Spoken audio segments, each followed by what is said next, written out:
I'm Jake Peterson. And I'm Will Schademann. And today we're going to be talking about mid-season college basketball picks and what our thoughts are on so far how the season's gone. First, I'll be talking about the Big East Conference, and more specifically about the Seton Hall Pirates. They've had a pretty good year this year, as far as I'm concerned, under Kevin Willard, and has done a pretty good job, especially with those two big wins against Villanova and St. John's coming up in the first couple games in the Big East Conference play, and also they had a big good win against Creighton in Omaha. And over to you, Jake. Yeah, moving on now to the SEC. Obviously, there's not a lot of depth in this conference, but we do have arguably the best team in the country. Well, not arguably right now. They are the best team in the country in the Kentucky Wildcats. Kentucky's been unbeatable in every phase of the game, including on the defense.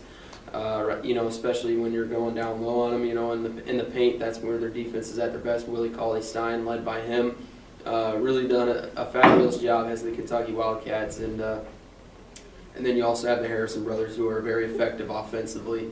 And right now, Kentucky looks like the team to beat, not only in the SEC but in the country right now. And to me, Kentucky just looks like a team that no one can stop them in any way possible. I think the teams that would be able to have a good chance against them would be teams that would have good offensive transition and can also have good guard play. And I think that's where Kentucky may struggle a little bit. They don't defend very well around the perimeter.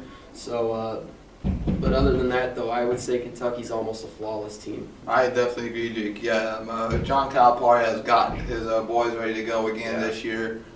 Despite that loss to UConn in the national championship game last year in Dallas. Yeah, and right now I think they are the favorite to win the title, and I would not be surprised if they come out of Indianapolis with the NCAA hardware, because they've had very good consistency with the Harrison twins, Andrew Harrison. They've done a very good job. And Willie Cauley-Stein, big blocks, can block shots from anywhere.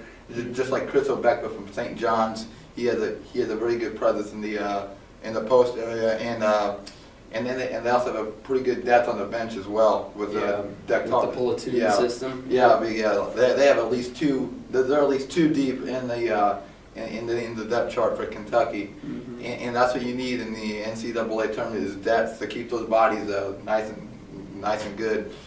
And then next we will be discussing the Big Ten Conference. The Big Ten has had a pretty good year this year, I'd say, right now. Yeah, they're definitely not as much depth as you usually see from this conference every year, but they do, at the top of the conference, very impressive as far as Wisconsin, Ohio State, and Maryland. Yeah, Maryland's done a very good job with their first year in the Big Ten, including a big win at Michigan State in double overtime, and East Lansing at the Breslin Center, which is always a tough place to play.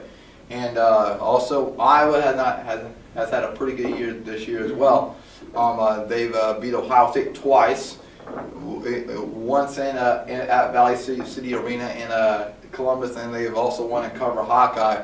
And Aaron White is probably one of the best players in the conference for right now, because he's been playing very consistently this year. And Gabriel Olashini is a surprise, in my opinion, folks, because from Iowa, he's a pretty good block shot specialist from London, and he can and he's gotten a lot better at the free throw line. He's almost automatic at the line now, but early in his career at Iowa, he was kind of struggling with the free throw arc, but now he's doing a very good job of that. And over to you, Jake. Yeah, talk about now the Pac-12. Pac-12 again continues to lack depth. Arizona is pretty much the team to beat in that conference. Utah has been decent but not great, as we saw earlier in January. Arizona pretty much walloped on Utah. They dominated them in every phase. Stanley Johnson, though, it's led by him. It's all behind him, and I felt like Arizona has really done well despite that little mishap against UNLV earlier in the season. So I think, though, when you look at the Pac-12 as a whole, there's a lot of there's just a lot of teams that just aren't quite complete. Teams like Oregon, many distractions surrounding that conference as far as where the talent source comes from. They just can't find. Arizona's been the team that has managed to be a more complete team and have played for just the whole game, and that's something that I think Pac-12 has lacked this year so far. Keep in mind, though, Utah, you can't sleep on them. I think they're a very good basketball team as well. They played Kansas really tough. Frankly, should have beaten them. And, it's just going to be interesting to see how this conference plays out, because I think Arizona, everybody's expecting Arizona to win this conference. I wouldn't sleep on Utah yet. I think this is a team that's very much in it. So I definitely agree, Jake. Yeah, like just what Jake mentioned earlier, like the Pac-12 had a very tough year as far as like suspensions and like off the court distractions with especially Oregon. Oregon's had a lot of trouble with Dana Altman, who's now coaching Oregon, who used to be the coach at Creighton, and he's kind of struggling with his boys, trying to get them like straight and not causing trouble. Yeah. And also Arizona is by far probably the favorite to win the title this year for the Pac-12, because I don't think there's anyone in the Pac-12 that can match their intensity and match their ability on the floor. But just like what Jake mentioned earlier, Utah has done a very good job this year with their basketball team, and I would not be surprised to see them in the finals, probably against Arizona. And I would not be surprised to see them in the tournament as maybe 4 or 5 seed in the NCAA tournament. And next we will be discussing the ACC conference. Obviously Duke is who you automatically think of in the ACC, and North Carolina as well. North Carolina has had a pretty resounding comeback this year, because they kind of struggled last year in the tournament and then last year. And but Roy Williams had them back this year with Marcus Page, an Iowa product who has done a pretty good job at the point guard position, and Kennedy Meeks as a post player has done a pretty good job as far as being a physical player in a tough conference to play in for a post player. And Louisville's in that conference as well. Yeah. Louisville's done a very, very good job with Rick Pitino as well. Hey, especially Montrezl Harrell, he's a beast as far as I'm concerned. Yeah, to me, Louisville, terrific addition, first of all, for the ACC in both sports, football and basketball. But I feel like the ACC, it's an interesting conference, because I think the top of the conference is very, very strong. And in fact, it's probably as strong as any other conference at the top half. Bottom half, though, it's a steep decline. You got teams like Florida State in there that just don't do anything for that conference, and it makes them appear a lot weaker at the bottom half, and it's really affected them as a whole as a conference, and that could affect them down the road as far as the level of competition is what they're used to. So I'll be interested to see how that plays out in the postseason. North Carolina, a team that's been very inconsistent in my opinion. I think it's like you said, Meeks has had a good year, so has Marcus Page, of course, as we all expected. Meeks reminds me a lot of a Cameron Ridley out of Texas, but then you got a team like Duke, who is all but they've been all but disappointing. Jahlil Okafor has played really well. He's played lights out. As a matter of fact, Tyus Jones has backed him up really well at the guard position. And then you also have Syracuse, who has really done a decent job, not a great job. Jim Boeheim, a down year for Syracuse, but they still managed to keep themselves in games at the end of the day. And then when you look at Louisville, I think Rick Pitino's done a really good job as well. Obviously.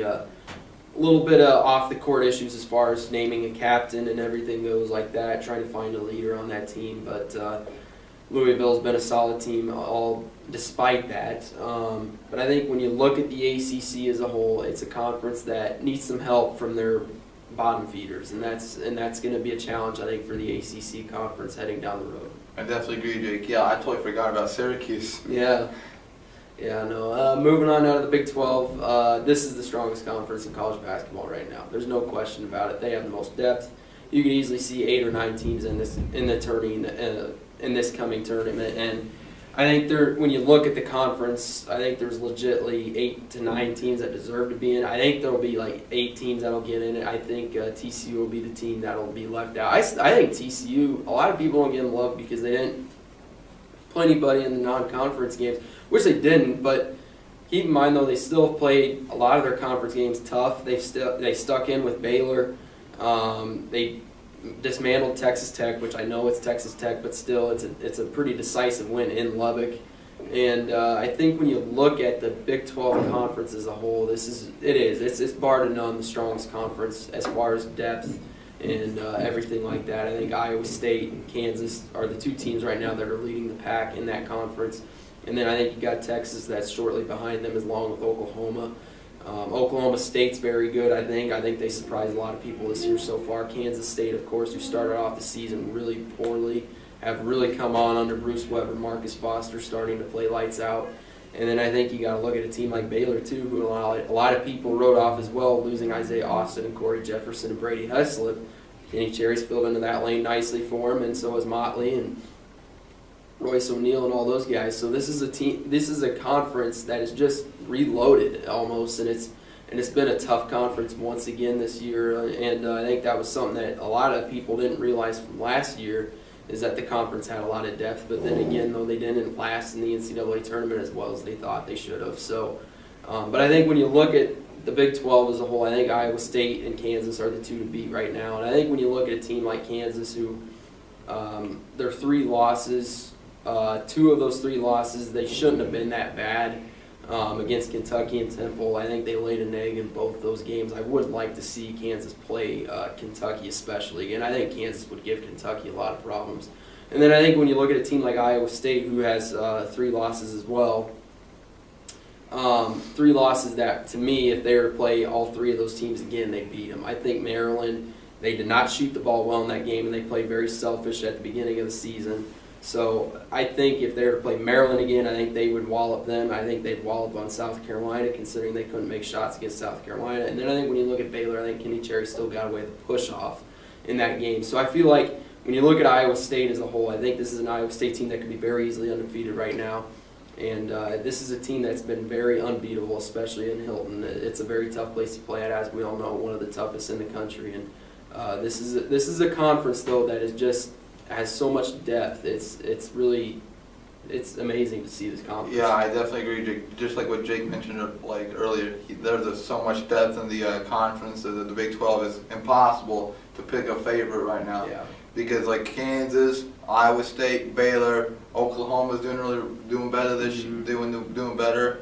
Oklahoma State, TCU, there's at least 6 teams I mentioned right there that are doing very, very well in the Big 12, and I would not be surprised to see 5 or maybe all of those 6 in the tournament.